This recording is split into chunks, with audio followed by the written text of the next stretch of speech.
আমার সঙ্গে যারা আজকে উপস্থিত আছেন আজকের এই সাংবাদিক বৈঠকে, আমার বাদিকে আছেন সেক্রেটারি ট্যুরিজম ইউকে চাকমা মহোদয়, আমার এক্সট্রিম বাদিকে আছেন special secretary food and civil supplies department, যিনি সদ্য এই দপ্তরে যোগ দিয়েছেন, দেবপ্রিয় বর্ধন মহোদয়। আমার ডান দিকে সেক্রেটারি ট্রান্সপোর্ট সিকে জমাতিয়া, আমার ডান দিকে আরেকজন additional secretary transport Subrata Chowdhury, এবং এক্সট্রিম ডান দিকে director food and civil supplies Sumit Lodh মহোদয়। আজকে আপনাদের এখানে ডাকার উদ্দেশ্য হচ্ছে, সম্প্রতি আমাদের 3 দপ্তরের food and civil supplies, transport এবং ট্যুরিজম, এই 3 দপ্তরের আধিকারিকদের সহ আমি ব্যক্তিগতভাবে দিল্লিতে দপ্তরের বিভিন্ন মন্ত্রীদের সঙ্গে আমরা দেখা করি, সাক্ষাৎ করি আমাদের রাজ্যের বিভিন্ন দাবি দেওয়া এবং খুবই গুরুত্বপূর্ণ কিছু ইস্যু আমরা উত্থাপন করি কেন্দ্রীয় খাদ্যমন্ত্রী, কেন্দ্রীয় পর্যটন মন্ত্রী, rail minister, civil aviation minister ওদের সাথে, এবং দীর্ঘদিন ধরে যে ইস্যুগুলো পেন্ডিং ছিল, আমাদের সিদ্ধান্তহীনতায় সেখানে ছিল, বা আমাদের রাজ্য সরকার বিগত অনেক বছর ধরে, মাস ধরে যেগুলো সুরাহার জন্য আমরা বারবার দাবি জানিয়ে আসছিলাম, এবারকার ভিজিটে অধিকাংশ বিষয়গুলো, অনেকগুলো আমরা সফলভাবে সে দাবি আদায় করতে সক্ষম হয়েছি। আবার কিছু কিছু বিষয় আছে যেগুলো দপ্তরের মন্ত্রী বা আধিকারিকরা সেখানে কনসিডারেশনের মধ্যে রেখেছেন, আগামী দিনে তারা সেগুলো আমাদেরকে জানাবে। তো সেই দপ্তর ভিত্তিক কিছু বিষয় আজকে সাংবাদিক বৈঠকের মাধ্যমে অফিসিয়ালি আমরা জানাতে চাইছি। আমাদের সঙ্গে যারা আধিকারিকরা আছেন তারা প্রত্যেকে স্ব দপ্তরের মন্ত্রী এবং আধিকারিকদের সঙ্গে বৈঠকে আমার সঙ্গে উপস্থিত ছিলেন, এবং সেই বিস্তারিতভাবে আমি দপ্তর ভিত্তিক সেগুলো আজকে আলোচনা করছি। আমি পর্যটন দিয়ে শুরু করছি। আপনারা জানেন যে আমাদের সরকার গঠিত হওয়ার পর পর্যটন দপ্তরকে ঢেলে সাজানোর একটা প্রয়াস আমরা গ্রহণ করেছি, এবং মাননীয় মুখ্যমন্ত্রীও আমাদেরকে সে দিশায় কাজ করার জন্য আদেশ প্রদান করেছে বা নির্দেশ দিয়েছে।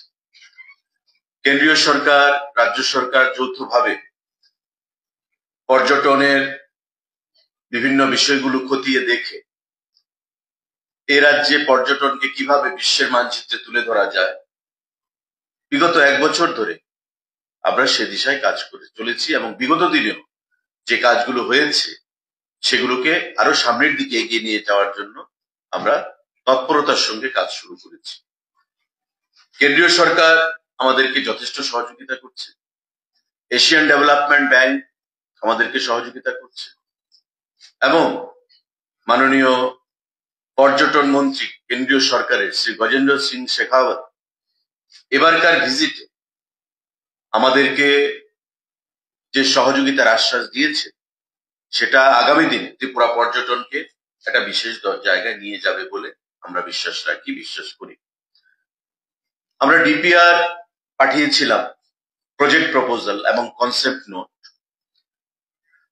এই রাজ্যের পর্যটনকে আরো শক্তিশালী করে, পরিকাঠামোগত উন্নয়ন করে বহির্রাজ্যের পর্যটকদেরকে আকৃষ্ট করার জন্য যে প্রস্তাব আমরা পাঠিয়েছিলাম, সে বিষয়ে আমরা মাননীয় কেন্দ্রীয় পর্যটন মন্ত্রী গজেন্দ্র সিং শেখাওয়াতের সাথে মিলিত হই, এবং 3টি প্রজেক্ট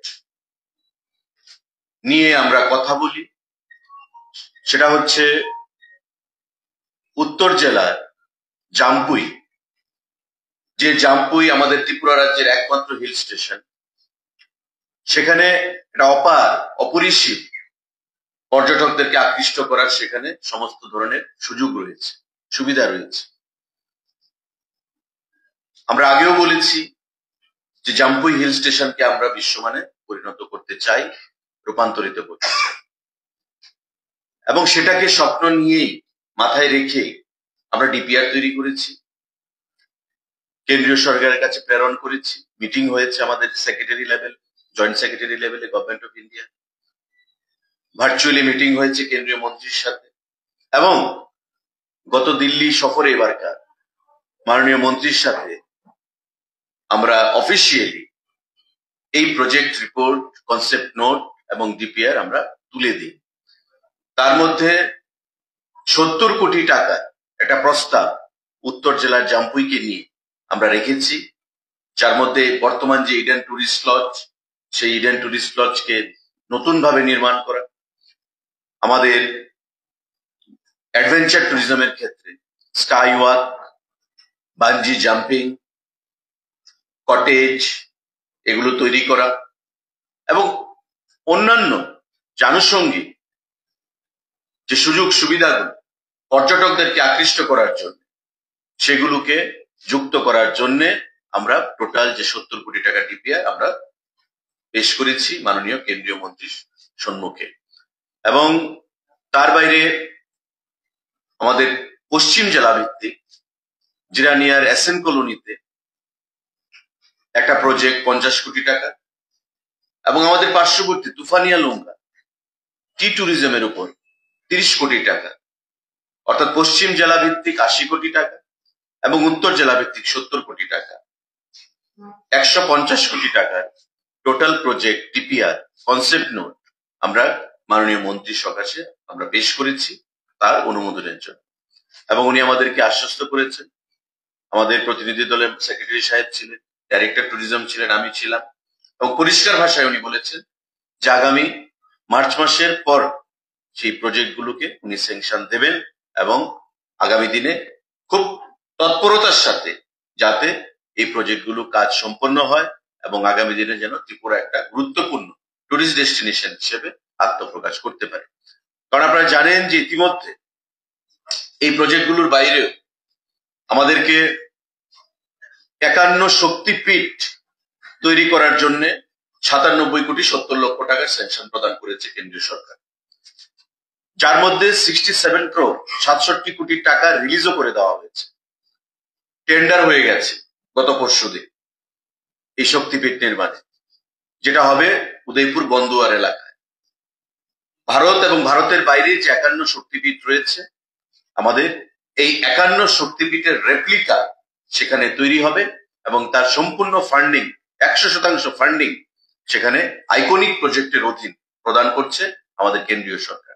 তো স্বাভাবিকভাবেই এই 100 কোটি টাকার কাছে 97 কোটি 70 লক্ষ টাকা এবং আগামী দিনে যে 150 কোটি টাকা আমাদেরকে প্রদান করা হবে, প্রায় 247 কোটি টাকার উপর, সেটা আগামী দিনে ত্রিপুরার ট্যুরিজমকে একটা বিশেষ জায়গায় নিয়ে যেতে সক্ষম হবে বলে আমরা আশা করি।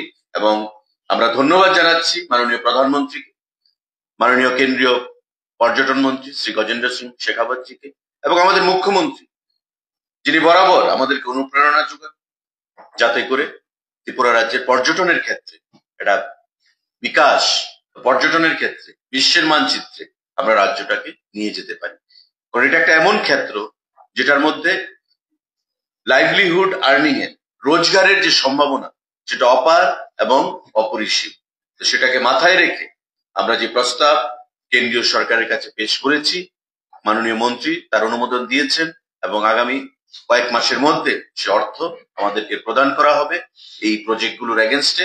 সেটা আজকের এই সাংবাদিক বৈঠকের মাধ্যমে আমরা আপনাদেরকে সেটা জানান দিলাম রাজ্যবাসীর উদ্দেশ্যে। সাংবাদিক বন্ধুরা, আমাদের গুরুত্বপূর্ণ কিছু বিষয়, মাননীয় রেল মিনিস্টার শ্রী অশ্বিনী বৈষ্ণব জির সাথে আমরা দেখা করেছি। ট্রান্সপোর্ট সেক্রেটারি ছিলেন সিকে জমাতিয়া মহোদয়, এডিশনাল সেক্রেটারি ছিলেন সুব্রত বাবু, এবং আমাদের অশ্বিনী বৈষ্ণবজি নিজে ছিলেন সেখানে। ত্রিপুরা রাজ্যের রেল পরিষেবা এবং এই রেল পরিষেবার বর্তমান যে সুযোগ সুবিধা তার শ্রীবৃদ্ধি ঘটানো, রাজ্যের জনগণের যে আশা আকাঙ্ক্ষা দাবি সেটাকে মাথায় রেখে কিছু দাবি আমরা উত্থাপন করেছি মাননীয় রেলমন্ত্রীর কাছে। এবং আমরা যাওয়া মাত্র উনি আমাকে বললেন আমাদেরকে যে মাননীয় মুখ্যমন্ত্রীও এসেছিলেন গত কয়েকদিন আগে, ত্রিপুরা রাজ্যের রেল পরিষেবা রেল যোগাযোগের বিষয় নিয়ে উনি কিছু দাবি উত্থাপন করেছেন। সেই বিষয়গুলো ওনার কাছে রয়েছে এবং আমরা কি দাবি নিয়ে গেছি সেই জিনিসটা উনি জানতে চাইবেন। আমাদের যে দাবিগুলো তার মধ্যে আমরা প্রথম যে দাবিটা করেছি সেটা হচ্ছে ত্রিপুরা রাজ্য থেকে বন্দে ভারত যে এক্সপ্রেস, সেই বন্দে ভারত এক্সপ্রেস চালু করা। কারণ আমরা দেখেছি বন্দে ভারত এক্সপ্রেস ইতিমধ্যে ভারতীয় রেল পরিষেবার মধ্যে একটা বৈপ্লবিক সিদ্ধান্ত এবং অনেক জনপ্রিয়তা অর্জন করেছে। তাই আমরা দাবি করেছি ত্রিপুরা রাজ্য একসময় ছিল যে রাজধানী এক্সপ্রেস ত্রিপুরাতে আসবে, এটা স্বপ্নের বিষয় ছিল। কাঞ্চনজঙ্ঘা আসবে, এটা স্বপ্নের বিষয় ছিল। আগরতলা পর্যন্ত রেল পর্যন্ত আসবে, স্বপ্নের বিষয় ছিল। এবার আগরতলা থেকে সাবরুমে রেল যাবে, এটা কেউ কল্পনা করতে পারে, কিন্তু আজকে সেটা হয়েছে। ত্রিপুরা রাজ্যে 14টার বেশি এক্সপ্রেস ট্রেন আমাদের চালু আছে। 5 থেকে 6টা আমাদের লোকাল ট্রেন সেখানে চালু রয়েছে। তাই বন্দে ভারত এক্সপ্রেস পরিষেবা আমরা ত্রিপুরা রাজ্যের মানুষ যেন গ্রহণ করতে পারি এবং সুযোগ সুবিধা গ্রহণ করতে পারি, সেটা আমরা দাবি জানিয়েছি। উনি সেটাকে যৌক্তিকতা স্বীকার করে সেটা নোট উনি গ্রহণ করেছেন। এবং কিভাবে, যেহেতু ত্রিপুরা রাজ্যের একটা বিশাল অংশ 2/3 অঞ্চল ফরেস্ট, উনি আমাকে বললেন যে ফরেস্টের একটা সমস্যা, তারপরেও কিভাবে সেটাকে অ্যাডজাস্টমেন্ট করা যায় আগামী দিনে আমার নজর থাকবে আগরতলা থেকে বন্দে ভারত পরিষেবা চালু করার জন্য। আমরা দাবি জানিয়েছি conversion of existing single line rail track into double line track. আমরা জানি যে ধর্মনগর থেকে সাবরুম পর্যন্ত যে লাইন আমাদের ট্র্যাক রয়েছে সেটা সিঙ্গেল লাইন। মাননীয় মুখ্যমন্ত্রীও সেটা দাবি জানিয়েছে এবং আমরাও এবারকার ভিজিটে ওনার সঙ্গে কথা বলে দাবি জানিয়েছি যত সম্ভব শীঘ্রতার সঙ্গে তাড়াতাড়ি এই সিঙ্গেল লাইনকে ডাবল লাইনে কনভার্ট করা, যাতে পাশাপাশি দুটো ট্রেন একসাথে চলতে পারে। কারণ বাইরের আমরা দেখি বাইরের রাজ্যগুলোর সঙ্গে পাশাপাশি ডাবল নয় ট্রিপল লাইন, 4টা-5টা লাইন একসঙ্গে পাশাপাশি রেল যোগাযোগ হচ্ছে। তাই আমাদের যেহেতু পার্বত্য অঞ্চল, আমাদের সেটা অনেকটা অসুবিধা হলেও ডাবল লাইন সিঙ্গেল লাইন থেকে আমরা কনভার্ট করা যেতেই পারে এবং সে বিষয়ে কেন্দ্রীয় সরকার যেন প্রয়োজনীয় পদক্ষেপ গ্রহণ করে। উনি যৌক্তিকতা স্বীকার করেছেন, সার্ভের কাজ চলছে এবং আগামী দিনে আমরা আশা করতে পারি যে ত্রিপুরা রাজ্যে অতি সত্বর যেটা আমরা দাবি করেছি সেটা একটা সঠিক সময়ে এই সিঙ্গেল লাইন ডাবল লাইনে সেটা কনভার্ট করা হবে।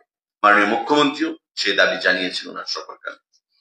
আমরা দাবি জানিয়েছি, আমাদের মাননীয় মুখ্যমন্ত্রী গত পরশুদিন যেটা বলেছেন যে world class station, Agartala railway স্টেশনকে ওয়ার্ল্ড ক্লাস স্টেশনে পরিণত করে with all modern amenities, facilities, infrastructure. উনি তার যৌক্তিকতা স্বীকার করেছেন মাননীয় রেলমন্ত্রী অশ্বিনী বৈষ্ণবজি।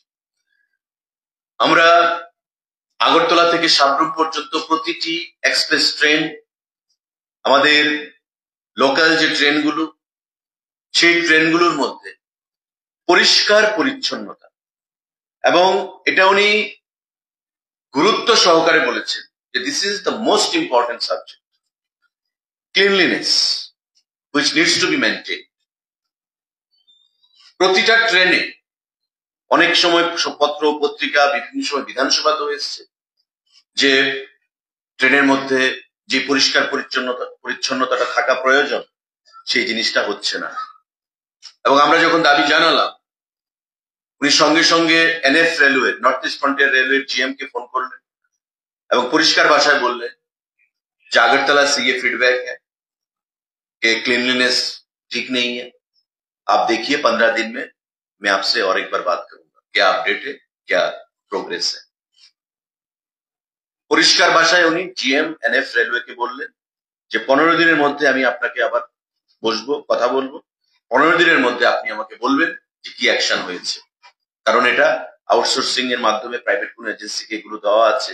কারা সেই এজেন্সি, তাদের সাথে কথা বলে আগরতলা থেকে যতগুলো এক্সপ্রেস ট্রেন এবং লোকাল ট্রেন ছাড়া হয়, প্রত্যেকটা ট্রেনে যেন পরিষ্কার পরিচ্ছন্নতা বজায় থাকে, সেগুলো যেন সঠিকভাবে মেনটেন করা হয়। পরিষ্কার ভাষায় উনি আমাদের সামনে এনএফ রেলওয়ে জিএম কে সে নির্দেশ প্রদান করেছেন। সাংবাদিক বন্ধুরা, আপনারা জানেন যে আমাদের পার্শ্ববর্তী শেখেরকোটে আইওসিএল দ্বারা, ইন্ডিয়ান অয়েল কর্পোরেশন দ্বারা একটা ডিপো তৈরি হচ্ছে, যেখানে আমরা পেট্রোল এবং ডিজেলের স্টক রাখবো। কারণ আমরা প্রতিবারই বর্ষার সময় বিশেষ করে আমরা দেখতে পাই, বৃষ্টি যখন শুরু হয়, তুফান বৃষ্টি, রেল রাস্তার সেখানে ডিরেলমেন্ট হয়, রাস্তার ক্ষতি হয়, বা ল্যান্ডস্লাইড হয়। ল্যান্ডস্লাইডে পাহাড় ভেঙে যখন রাস্তায় পড়ে মাটি, কাদালো মাটি, বা সেখানে গাড়ি আসতে অসুবিধা হয়, ট্যাঙ্কার গুলো আসতে অসুবিধা হয়, বা রেলের যখন ট্র্যাকের ডিরেলমেন্ট হয় তখন রেলগাড়ি আসতে অসুবিধা হয়, আবার আসতে পারে না। এতে করে একটা ডিসরাপশন অয়েল, পেট্রোল এবং ডিজেল সাপ্লাই আমরা দেখেছি। 10 দিন, 15 দিন, কখনো 1 মাস এই জিনিসগুলো হয়ে থাকে। এবং আগরতলা এবং সারা রাজ্যে পেট্রোল এবং ডিজেলের একটা বিশাল ক্রাইসিস তৈরি হয়, যেটা রেশনিং ব্যবস্থা আমরা চালু করি। পেট্রোল পাম্প গুলোতে 100 টাকা 200 টাকার বেশি তেল দেওয়া যাবে না, কিন্তু তাতেও সেই পরিস্থিতি আমরা মোকাবিলা করতে আমাদের অসুবিধা হয় রাজ্য সরকারের কাছে। শেখেরকোটের সেই ডিপোর কাজটা চলছে, 70% উপর কাজ সম্পূর্ণ হয়ে গেছে। আইওসিএল যে কাজটা করছে, কিন্তু তাতে রেলের একটা পার্ট প্রায় 1.5 থেকে 2 কিলোমিটারের মতো রয়েছে, যেটা খুব ধীর গতিতে চলছে। কারণ রেল যখন আসবে, ডিপোর সঙ্গে যদি ডাইরেক্ট রেল না ঢুকতে পারে তবে সমস্যা হয়ে যাবে। তাই ডাইরেক্ট ডিপোর সঙ্গে রেলের কানেক্টিভিটিটার কাজ যেন খুব ধীর গতিতে যেটা চলছে, এটা কাজটা যেন ত্বরান্বিত করা হয়, সেই দাবি আমরা করেছি। কারণ আমরা চাইছি খুব শীঘ্রই এই আইওসিএল এর ডিপোর যে কাজটা সেটা সম্পন্ন করতে। কারণ বর্তমানে আমাদের ধর্মনগরে শুধু একটা ডিপো রয়েছে, যেখান থেকে সারা রাজ্যে পেট্রোল এবং ডিজেল ট্যাঙ্কারের মাধ্যমে সাপ্লাই করা হয়। ধর্মনগর যদি কোনো সমস্যা হয়, বা আসাম আগরতলা রোডে কোনো সমস্যা হলো, বা ধর্মনগরের পরে 18 মুড়া, বরমুড়া, লংতরাই ভ্যালি, তাতে কোনো যদি সমস্যা হয় রাস্তাঘাটে, তবে কিন্তু আমরা আগরতলা ডিসকানেক্ট হয়ে যায় বাকি রাজ্যের সঙ্গে, মানে অঞ্চলগুলোর সঙ্গে পেট্রোল এবং ডিজেলের সাপ্লাই নিয়ে বিশাল অসুবিধার আমাদের মধ্যে পড়তে হয়। তাই আমরা বাফার স্টক যাতে 3 থেকে 4 মাসের রাখতে পারি এই শেখেরকোটের ডিপোতে, সে দিশায় আইওসিএল কাজ করছে। রেনি সিজনে যেন কোনো অসুবিধার সম্মুখীন হতে না হয়, আইওসিএল সেই ডিপোটা তৈরি করছে। কিন্তু রেলের যে পার্টের কাজটা রয়েছে সেটা ধীর গতিতে চলছিল, তাকে এক্সপেডিট করার জন্য, স্পিড আপ করার জন্য আমরা দাবি জানিয়েছি। উনি তৎসঙ্গে ওনার অফিসারকে সেটা নির্দেশ দিয়েছেন, এবং এই কাজ যেন ত্বরান্বিত করা হয়, টাইমলি যেন কাজ সম্পূর্ণ হয়, সেই জন্যই উনি ওনার অফিসারদেরকে নির্দেশ প্রদান করেছেন। আমরা তার প্রতি কৃতজ্ঞতা জানাই, এবং আমরা বিশ্বাস করি যে রেলওয়ে কর্তৃপক্ষ থেকে এই কাজটা সঠিক সময়ের আগেই সেটা সম্পূর্ণ করা হবে। সাংবাদিক বন্ধুরা, আমাদের আরেকটা দাবি ছিল Agartala Guwahati intercity train service. Agartala এবং গুয়াহাটির মধ্যে train service, intercity train service facility আমরা আমাদের দাবির মধ্যে সেটাকে উত্থাপন করেছি, এবং আগরতলা জম্মু, আগরতলা পুরী এবং আগরতলা গয়া এক্সপ্রেস যেন চালু করা হয়, সেই দাবি আমরা মাননীয় রেলমন্ত্রী শ্রী বৈষ্ণবজির কাছে আমরা প্রদান করেছি। আরেকটা গুরুত্বপূর্ণ দাবি যেটা আমরা রেখেছি, এটা অনেকেই আমার কাছে ব্যক্তিগতভাবে দাবি করেছেন ট্রান্সপোর্ট মিনিস্টার হিসেবে, রেল বিষয়ে arrangement for stoppage of Kanchenjunga express at Belonia, Teliamura and Manu railway station. Kanchenjunga stoppage সব জায়গায় দেয় না, তাই তাদের একটা দাবি দীর্ঘদিন ধরে, আমাকে অনেকে ডিও লেটারও দিয়েছেন, যে বেলোনিয়া স্টেশনে কাঞ্চনজঙ্ঘার একটা স্টপেজ দেওয়া হোক 5 মিনিটের হলেও, তেলিয়ামুড়া স্টেশনে কাঞ্চনজঙ্ঘার একটা স্টপেজ দেওয়া হোক, এবং মনু রেলওয়ে স্টেশনে কাঞ্চনজঙ্ঘার একটা স্টপেজ দেওয়া হোক। সেই দাবি আমরা মেমোরেন্ডাম আকারে মাননীয় রেলমন্ত্রীর কাছে রেখেছি, এবং উনি যত্ন সহকারে আমাদের এই দাবিগুলো নোট নিয়েছেন। তৎক্ষণাৎ কিছু আধিকারিককে নির্দেশ প্রদান করেছেন কিছু কিছু বিষয়ের উপর, আর বাকি দাবিগুলো উনি বলেছেন যে মাননীয় মুখ্যমন্ত্রী যেগুলো দাবি পেশ করেছেন সেগুলো এবং আমাদের দাবি মিলিয়ে উনি কম্পাইল করে আগামী দিনে প্রয়োজনীয় পদক্ষেপ গ্রহণ করবেন। আমরা বিশ্বাস করি যে আগামী দিনে মাননীয় রেলমন্ত্রী, মাননীয় মুখ্যমন্ত্রী এবং আমাদের তরফ থেকে যে দাবি উত্থাপন করা হয়েছে মাননীয় মন্ত্রীর কাছে সেগুলোর উপর কাজ হবে এবং রাজ্যের রেল পরিষেবার ক্ষেত্রে একটা নতুন দিগন্তের আমাদের সূচনা হবে আগামী দিন।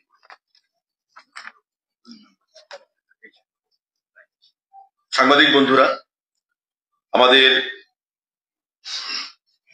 আরেকটা দাবি আমরা রেখেছি, updates on the electrification of the Badarpur-Agartala route and plans for the introduction of electric passenger trains in Tripura.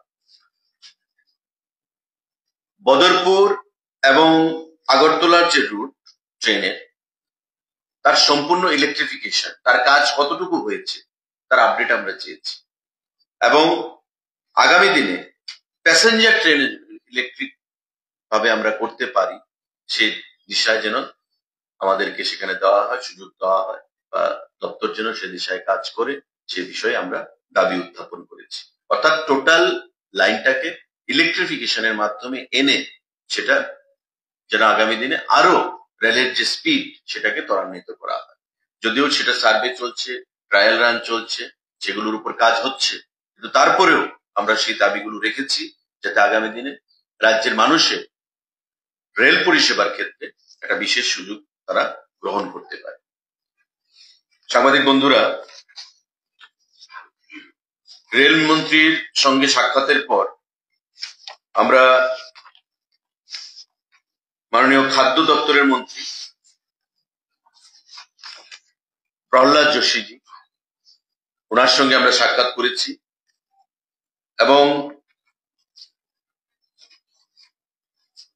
ধন্যবাদ জানাবো মাননীয় খাদ্যমন্ত্রীকে, শ্রী প্রহ্লাদ যোশী, যিনি কিছুদিন আগে আমাদের রাজ্যে এসেছেন এবং মাননীয় মুখ্যমন্ত্রী পৌরোহিত্যে একটা মিটিংও করেছেন, যে আমাদের দাবিগুলো নিয়ে উনি আলোচনা করেছেন এবং central food secretary, joint secretary, 3 জন জয়েন্ট সেক্রেটারি ছিলেন এবং সেক্রেটারি ফুড ছিলেন, ফুড অ্যান্ড কনজিউমার অ্যাফেয়ার্স, মন্ত্রী নিজে ছিলেন, আমাদের তরফ থেকে আমি ছিলাম মন্ত্রী হিসেবে, আমার স্পেশাল সেক্রেটারি ফুডের দেবপ্রিয় বর্ধন মহাশয় ছিলেন এবং ডাইরেক্টর ফুড সুমিত মহাশয় ছিলেন।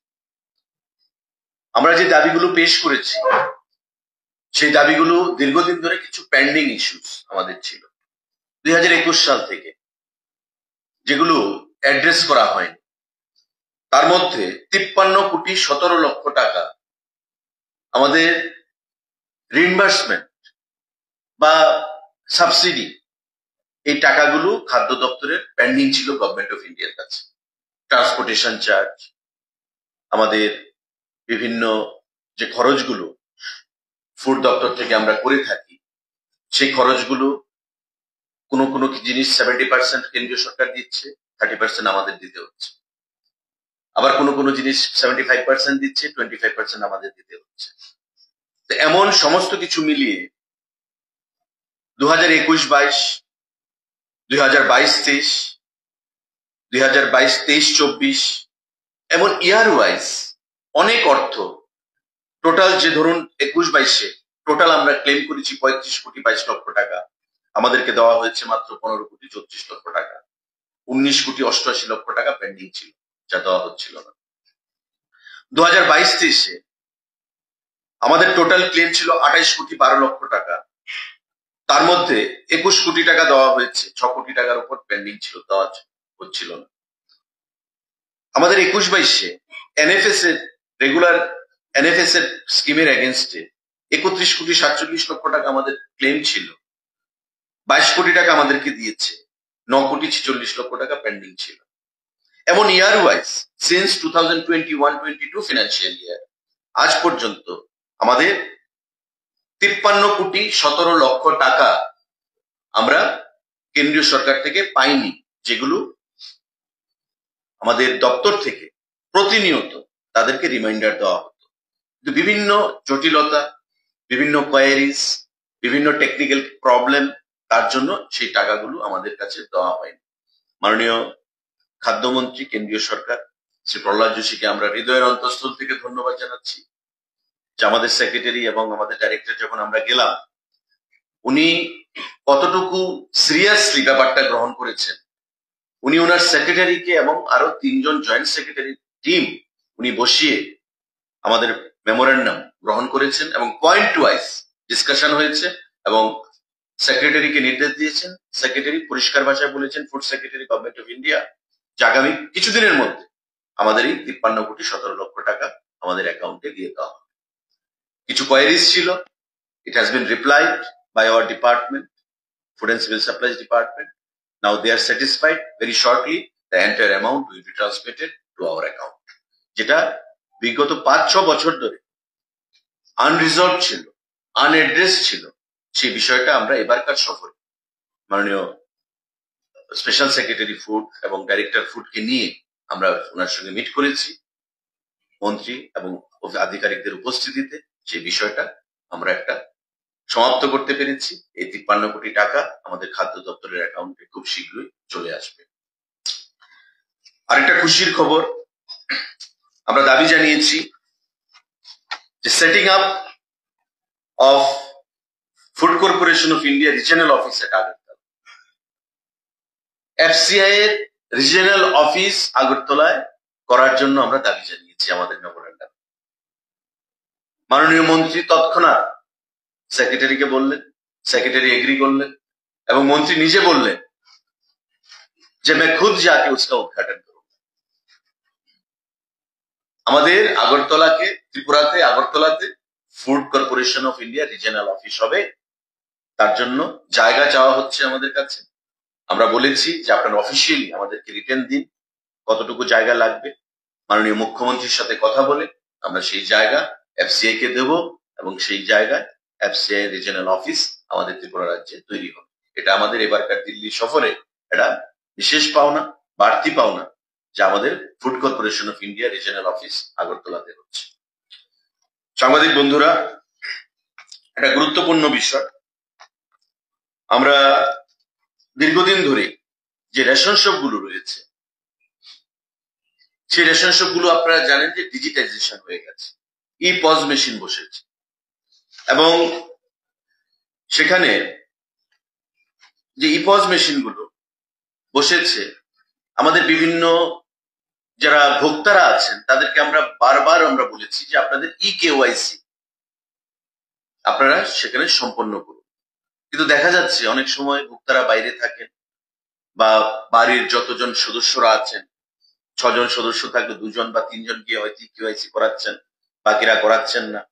এতে করে আমাদের যে ডিজিটাইজেশন যে প্রসেসটা, সেটা সম্পূর্ণভাবে আমরা কমপ্লিট করতে পারছি না।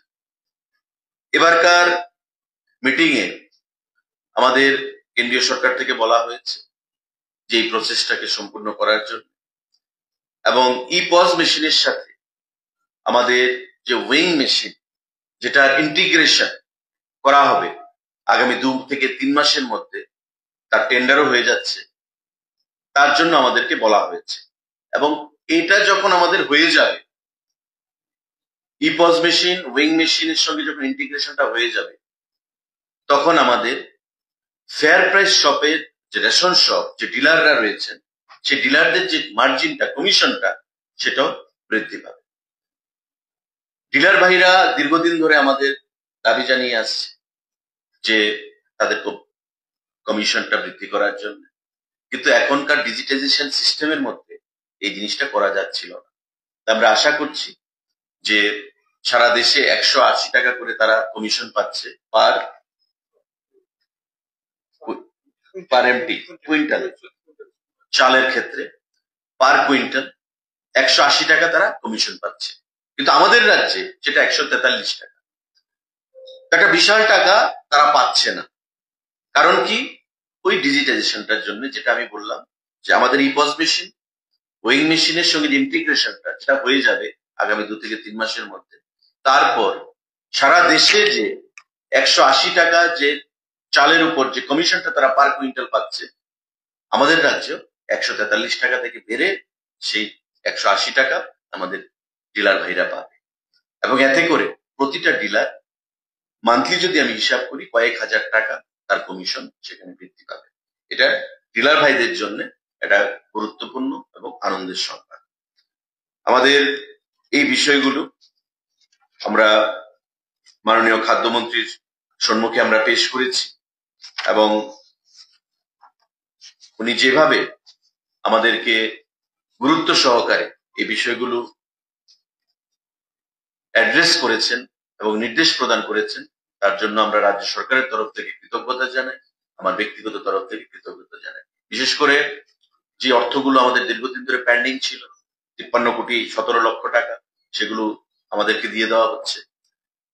ফুড কর্পোরেশনের রিজিয়নাল অফিস আমাদের আগরতলাকে দেওয়া হচ্ছে আমাদের ডেলিগেশনের আলোচনার পর, এবং আমাদের ডিলার ভাইদের কমিশন যেটা ইপজ মেশিন, ওয়েইং মেশিনের সঙ্গে ইন্টিগ্রেশনের বাবদ যে 180 টাকা কমিশন যেটা কুইন্টাল বেসিস আমরা পাবে, তাতে করে আমরা দেখবো মাস 2-3 পন্থে যে ডিলার ভাইদের কমিশন কয়েক হাজার টাকা সেখানে বৃদ্ধি পাবে, যেটা তাদের জন্য সুখবর।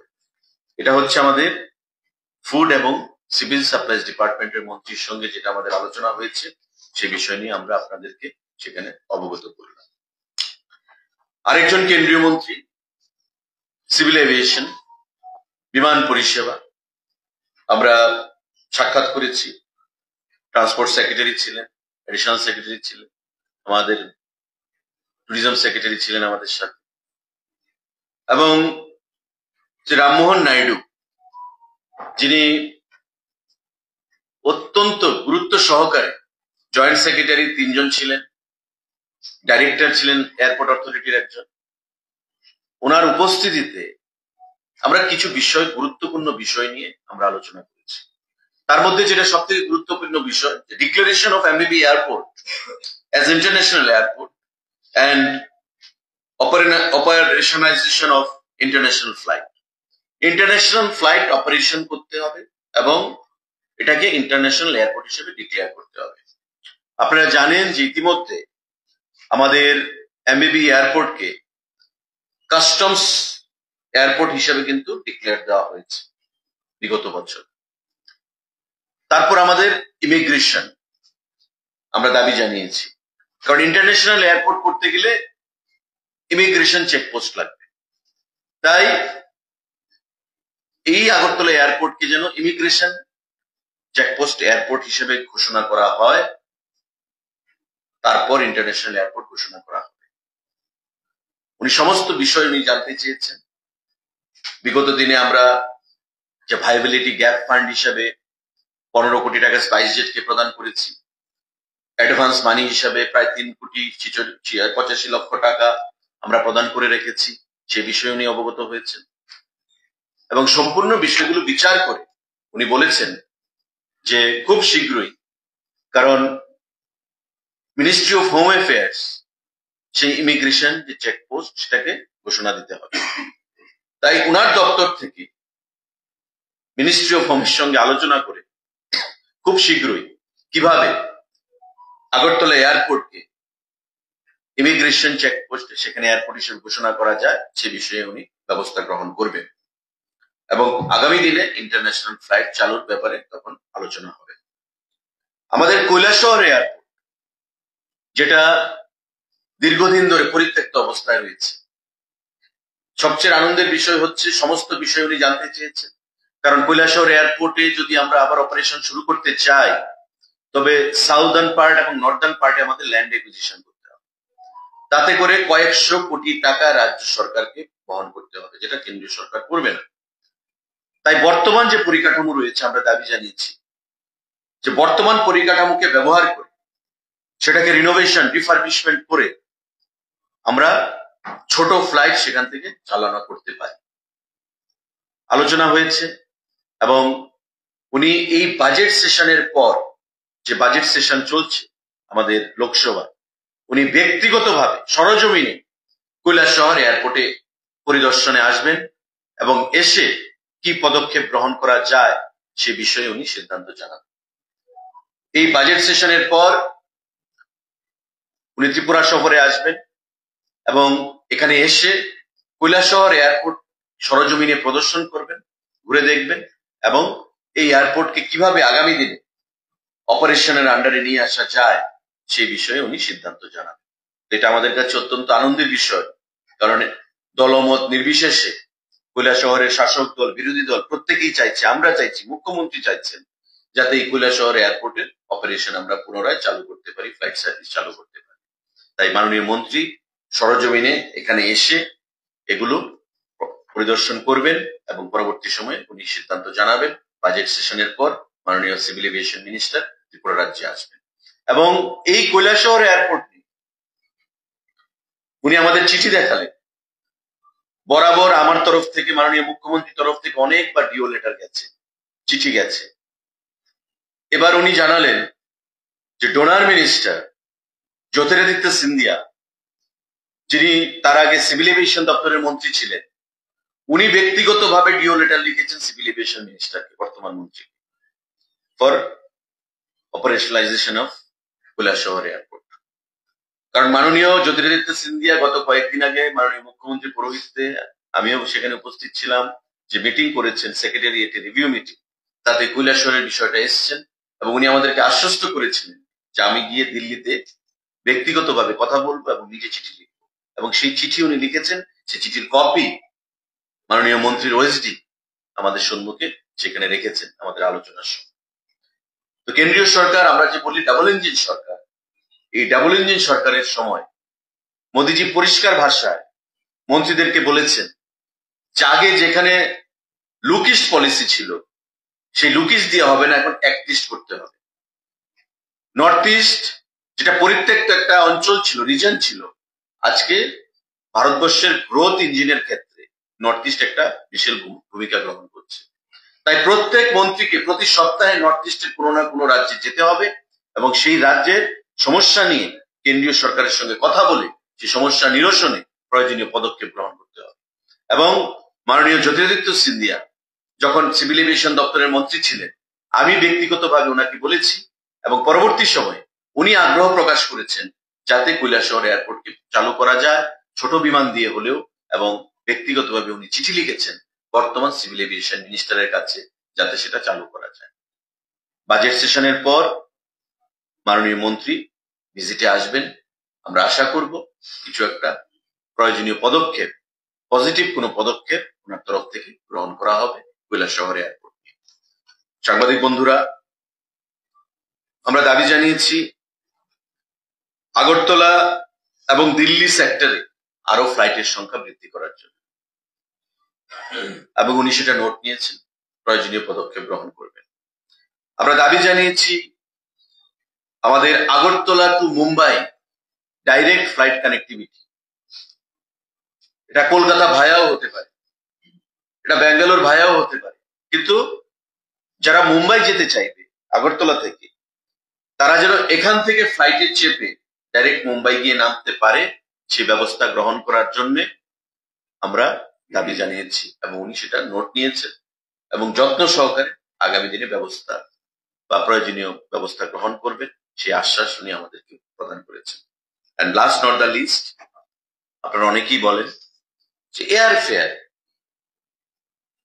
ভাড়া, কিন্তু আমরা তার আগে অনেকবার বলেছি এবং উনিও সেটা বলেছেন যে ভাড়ার বিষয়টা সিভিল এভিয়েশন কন্ট্রোল করে না, DGCA, director general of civil এভিয়েশনের অধীন একটা উইং রয়েছে, সেই উইং সেটাকে পরিচালনা করে এবং আগরতলা থেকে বিভিন্ন রুটে, বিশেষ করে কলকাতা রুটে এয়ার ফেয়ার যেন নাগালের বাইরে না যায়, সে বিষয়ে আমরা ওনার কাছে দাবি জানিয়েছি এবং সমস্ত বিষয়গুলো যত্ন সহকারে ওনারা শুনেছেন এবং কিছু কিছু জিনিস শুনে আমি বললামই রেসপন্স উনি কি দিয়েছেন এবং আগামী দিনে পদক্ষেপ গ্রহণ করবেন সেই আশ্বাস আমাদেরকে প্রদান করেছেন। এবারকার আমাদের যে সফর, আমাদের সকল আধিকারিকরা যারা এখানে আছেন সবাইকে নিয়ে যথেষ্ট ফলপ্রসূ হয়েছে, খুব রেজাল্ট ওরিয়েন্টেড হয়েছে এবং ইম্প্যাক্টফুল ভিজিট আমাদের হয়েছে। সমস্ত দপ্তরের ক্ষেত্রে, ট্যুরিজমের ক্ষেত্রে বলুন, সিভিল এভিয়েশনের ক্ষেত্রে বলুন, রেলের ক্ষেত্রে বলুন, ফুড অ্যান্ড সিভিল সাপ্লাইস এর ক্ষেত্রে বলুন, যথেষ্ট ইম্প্যাক্টফুল এবং রেজাল্ট ওরিয়েন্টেড ভিজিট আমাদের সেটা হয়েছে এবং যে বিষয়গুলো নিয়ে আপনাদের সম্মুখে আমি রাখলাম, যে বিষয়গুলো নিয়ে আলোচনা হয়েছে এবং আগামী দিনে কি ব্যবস্থা গ্রহণ করবে, আমরা আশাবাদী কেন্দ্রীয় সরকারের বিভিন্ন দপ্তর এই বিষয়গুলো নিয়ে প্রয়োজনীয় পদক্ষেপ গ্রহণ করবেন এবং রাজ্যের মানুষের সেটা একটা কল্যাণ হবে। আজকে এই সাংবাদিক বন্ধুদেরকে এই বিষয়গুলো অবগত করার জন্য আপনাদেরকে এখানে ডাকা হয়েছে। কারোর যদি কোনো প্রশ্ন থাকে প্লিজ ফিল ফ্রি।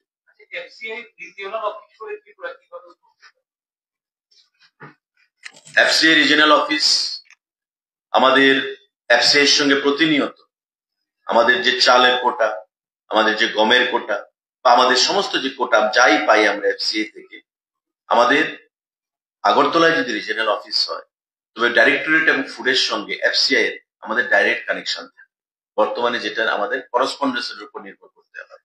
তার বাইরে আমাদের উত্তর পূর্বাঞ্চলে এফসিআই রিজিয়নাল অফিস যদি আমাদের ছোট করে হলেও যদি আগরতলাতে হয়, স্বাভাবিকভাবেই এটা আমাদের কাছে একটা বিশাল পাওনা। কারণ হেড অফিস একটা রিজিয়নাল অফিস, ডাইরেক্ট কেন্দ্রীয় সরকারের আধিকারিকদের সঙ্গে যোগাযোগ থাকবে আমাদের রাজ্যের ফুড দপ্তরের আধিকারিকদের। এটা আমাদের কাছে একটা বিশাল পাওনা। কারণ আমাদের আপনার বিভিন্ন যে অফিসগুলো, রিজিয়নাল অফিস থাকা মানে কি, আপনার উত্তর পূর্বাঞ্চলের আধিকারিকরা যেমন আসবে, দিল্লির আধিকারিকরাও আসবে, মিনিস্ট্রির ডাইরেক্ট কন্ট্রোলে বা পারভিউতে আপনি চলে আসবেন রিজিয়নাল অফিস। কারণ মন্ত্রী যখন কথা বলবে, যেমন আমি আপনাকে বললাম রেলের বিষয়, ক্লিনলিনেস নিয়ে, পরিষ্কার পরিচ্ছন্নতা নিয়ে কথা হয়েছে। এনএফ রেলওয়ে গুয়াহাটির মালিগাঁওতে বসে ডাইরেক্ট এনএফ রেলওয়ে के मिनिस्टर साहब फोन पर हमारे सामने কথা বললেন, जैसा एक फीडबैक है अगरतला से जो ट्रेन आता है जाता है इसका क्लीनलीनेस ठीक नहीं, उसका सफाई करना है, मैं 15 दिन में बैठूंगा आपके साथ, मुझे আপডেট চাই। ঠিক স্বাভাবিকভাবেই আজকে এটা গুয়াহাটির সঙ্গে কথা বলেছেন। ফুড দপ্তরে যখন কোনো বিষয় আসবে তখন রিজিয়নাল অফিসার আগরতলার সাথে কথা বলবে। তো সেদিক থেকে Agartala will be upgraded as an important center when it comes to food and civil supplies department. তার বাইরে অনেক সুযোগ সুবিধা থাকবে। আর কোনো প্রশ্ন সাংবাদিক বন্ধুরা? কোনটা?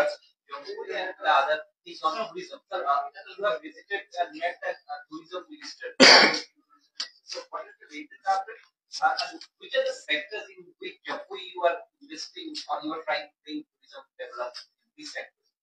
The government of Tripura, after especially led by our government, has been given keen interest and emphasis in promoting tourism infrastructure in a holistic manner. And in connection of that, we have submitted various project reports to Government of India and Asian Development Bank also. And some infrastructural works have been going on in full swing. In the coming times, we expect when the center projects will be completed, in the horizon of tourism will reach to a zenith of success. When it comes to the Swadesh Darshan, which is launched by Government of India as a flagship program under Tourism Department, we have submitted 3 DPRs this time along with concept note, and myself along with Secretary Tourism UK Chakma, Director Tourism Prashant Badal Negi, handed over a memorandum with these demands for sanctioning of 150 crore extra. And he has been kind enough to accept our memorandum and give us the assurance for getting this project sanctioned in the coming times. Out of which 70 crore DPR has been prepared for upgradation of infrastructural facilities and development in the North District based in Jampui region. We are going to add adventure tourism also therein, like skywalk, bungee jumping, and at last not the least, the upgradation of Eden Tourist Lodge as a whole in a holistic manner. 70 crore DPR has been prepared and sent to, handed over to the Honorable Minister for sanction.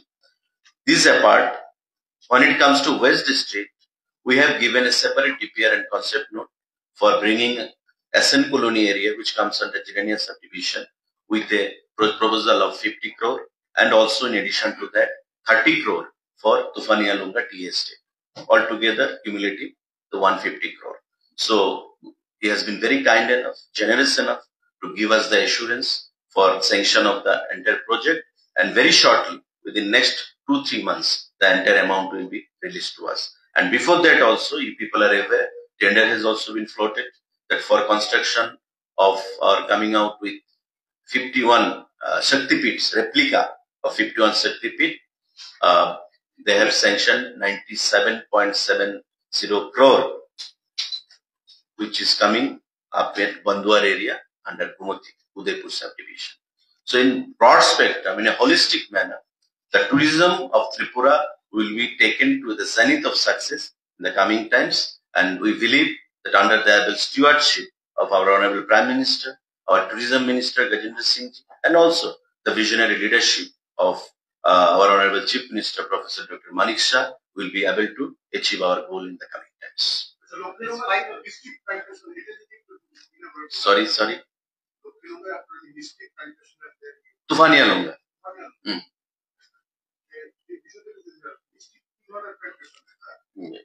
Check my ship. Secretary Tourism will be trying. Last time, a couple visited Tripura from there. Some other tourists who were visiting from other states and abroad. They had a simple complaint about they said that they appreciated the location, the infrastructure, ongoing projects, but they had certain problems with the sanitary ladies, especially on those spots where they just need for trekking or for walking, wandering, kind of place given for wandering, like Shiva Itola, so they had a little bit problem with ladies sanitary. So what measures are you going to take about it? Are you included? We are about to address these issues.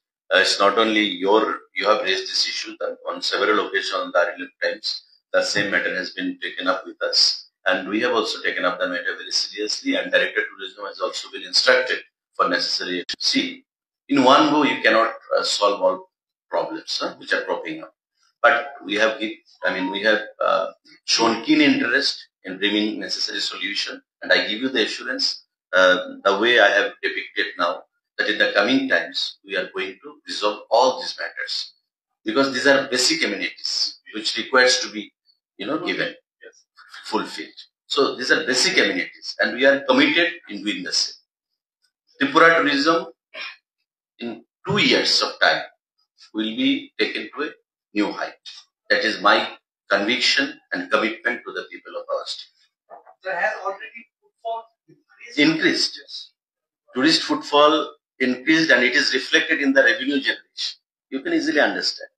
So we had a budget meeting today with the Honorable Finance Minister in presence of Secretary of Finance or Secretary of Tourism and other officials. The tourism budget has also been increased. So it is visible and tangible. Whatever is happening, everything can just see it through their own eyes. Yes. After question, please. নমস্কার। লক্ষ্মীনুঙ্গা এবং তুফানিয়ানুঙ্গা সদর sub ডিভিশনের আন্ডারে এখানে আমরা নাম দিয়েছি এটার মিস্টিক প্ল্যান্টেশন রিট্রিট। এখানে বরাদ্দ ধরা হয়েছে, এখানে প্রজেক্ট কস্ট টোটাল ডিপিআর তৈরি করা হয়েছে 30 কোটি টাকা। তো আমরা ওই জায়গাতে 31.44 একর্স অফ ল্যান্ড আমরা আইডেন্টিফাই করেছি, এবং ওইখানে পার্ট এ এবং পার্ট বি এই দুটো পার্টের মাধ্যমে এই প্রজেক্টটা ইমপ্লিমেন্টেশন করা হবে। যে জায়গাটা এখন বর্তমানে সরকারি জায়গা, এই জায়গাটা আমরা রেভিনিউ ডিপার্টমেন্ট থেকে আমাদের নামে নিয়ে নেব। তো এই যে প্রজেক্টটা আছে, এই প্রজেক্টটার মেজর কম্পোনেন্ট যেগুলি আমি করছি, পার্ট এ মানে সাইড এ যেটা আছে, দুটো পার্টে হবে এখানে, রাস্তা আছে। সাইড এতে থাকবে ইকো অ্যাডভেঞ্চার এক্সপিরিয়েন্স, যার মধ্যে আছে parking plaza, dart cart track, trekking trails, retail outlet, garden cafe, outdoor seating, public plaza, central park, rock climbing, zip line, activity plaza, multipurpose tower. এ আছে পার্ট এতে। আর পার্ট বিতে আছে eco wellness tea experience zone, tea garden trail with gazebos থাকবে, tea tasting kiosks থাকবে, watch tower, restaurant, classic log hut, luxury log hut, watch tower, bonfire circle, spa retreat, open air performance space, staff quarter, parking, etc. এইগুলো মোটামুটি হবে major component গুলি আর কি। আর ছোট ছোট তো অনেকগুলি আছে, এটা ডিটেলস প্রজেক্ট রিপোর্টে আছে। These are the components of the project. কি কি প্রজেক্টে কি কি হবে এই কম্পোনেন্টস গুলো। আপনার যেটা প্রশ্ন সেটা হচ্ছে যারা ডিপিআর তৈরি করে আমাদের যে পিডিএমসি, এটা তাদের টেকনিক্যাল টার্ম সাবমিট করার জন্য গভর্নমেন্ট অফ ইন্ডিয়াকে এটা টেকনিক্যাল টার্ম তারা ইউজ করে ডিপিআর বানাতে গিয়ে, সেটা রিট্রিট নাকি যেটা দিয়েছে হ্যাঁ mistake mystic plantation retreat. This is a technical term used by the consultant. হ্যাঁ, এটা হয়ে গেছে। ডাইরেক্টর ফুড আমাদের সেক্রেটারি সাহেব আছে। আমরা চাইছি যে আমাদের ফিজিক্যাল এরিয়াটা ইউজ করব, অ্যারাউন্ড 3 লাখ মতো আমাদের রেডি হয়ে গেছে। এটা আমরা কিছুদিনের মধ্যে ডিস্ট্রিবিউশন শুরু করবো। আমাদের টোটাল অ্যারাউন্ড সারা রাজ্যে 9 লাখ ফ্যামিলি আছে, তো তাদের সবাইটাকে প্রেজেন্ট করা হয়ে যাবে। তো এই ক্ষেত্রে যে আমরা প্রথম মিউনিসিপ্যালিটি স্টার্ট করছি, এটা আমরা আশা করছি যে মাসখানেকের মধ্যে আমার প্রত্যেক জনগণের কাছে আহ্বান থাকবে, আমরা যেটা করছি পিবিসি কার্ডে পরিণত করছি, কেওয়াইসি কাগজপত্র যদি ঠিক না থাকে কোনো কিছু করা যাবে না, ডিজিটাইজেশন বা আপনি যাই বলুন। তাই প্রত্যেক পরিবাররা তার রেশন শপে গিয়ে বা এসডিএম অফিসে গিয়ে যাতে সমস্ত সঠিকভাবে কেওয়াইসিটা করিয়ে নেয়, নতুবা এটা সমস্যা হয়। দেখুন, আমার রেশন কার্ড আছে, আমার বাড়িতে ধরুন 6 জন মেম্বার, 3 জন মেম্বার বা 2 জন মেম্বার হয়তো ব্যাঙ্গালোরে পড়াশোনা করে বা থাকে, ওরা প্রয়োজনীয়তা বোধ করে না এখানে এসে কেওয়াইসি করানো। আমরা যেমন ব্যাংকিং সিস্টেমে আমাদের কাছে ফোন আসে বা মেসেজ আসে, আপনার অ্যাকাউন্ট লক হয়ে যাবে যদি আপনি কেওয়াইসিটা না করিয়ে নেন। তো সিমিলার কিন্তু সবটাই তো ব্যাংকিংও তো ডিজিটাইজেশন, আমাদের রেশন শপও কিন্তু ডিজিটাইজেশন। তো সেই ক্ষেত্রে যদি এগুলো না করানো হয় তবে কিন্তু সমস্যা হবে। এবং একটা সময় আসছে, এবারকার ভিজিটে গভর্নমেন্ট অফ ইন্ডিয়ার সঙ্গে মিটিং করে যেটা বুঝলাম যে সমস্ত কিছু সেন্ট্রালি কিন্তু চলে যাচ্ছে। ফিঙ্গার টিপসে দিল্লি থেকে বসে অফিসিয়ালরা বলে দিচ্ছে আমাদের এখানে কত হাজার মানুষ তারা রেশন লিফটিং করছে না। আমরা যখন বললাম যে আমাদেরকে এই ফ্যাসিলিটি আপনারা দিন, আমাদের বিপিএল বা প্রায়োরিটি গ্রুপ আমাদেরকে বাড়ান, ভাই যখন বললাম বলছে আপনাদের তো এত হাজার মানুষ আছে যারা এখনো 1 কেজি চালও লিফটিং করে না, তবে সেগুলোকে আপনারা ফিল আপ করুন। অথচ এমন কিছু জিনিস আছে যে আমরা তাদের কাছ থেকে ডাটা চাই যে আপনারা আমাদেরকে সাপ্লাই করুন। We don't have any data available with us. ঠিক আছে, তো সমস্ত কিছু everything is there in their finger tips. তো কেওয়াইসি যদি না করা হয় তবে আমাদের যেটা ডাইরেক্টর ফুড বললেন যে আমাদের যে ডিস্ট্রিবিউশনটাতে ব্যাঘাত আসছে, তারপরেও আমাদের প্রায় 3 লাখের মতো রেডি রয়েছে, যেগুলো খুব শর্টলি মাসখানেকের মধ্যে আমরা ডিস্ট্রিবিউট শুরু করে দেবো থ্রু রেশন শপ ডিলার্স। আমার মানে আর এটা মানে ফিঙ্গারপ্রিন্ট মিলছে 3-4 বার নিয়ে গেছি, আমি একটু বলি কি করা যায়।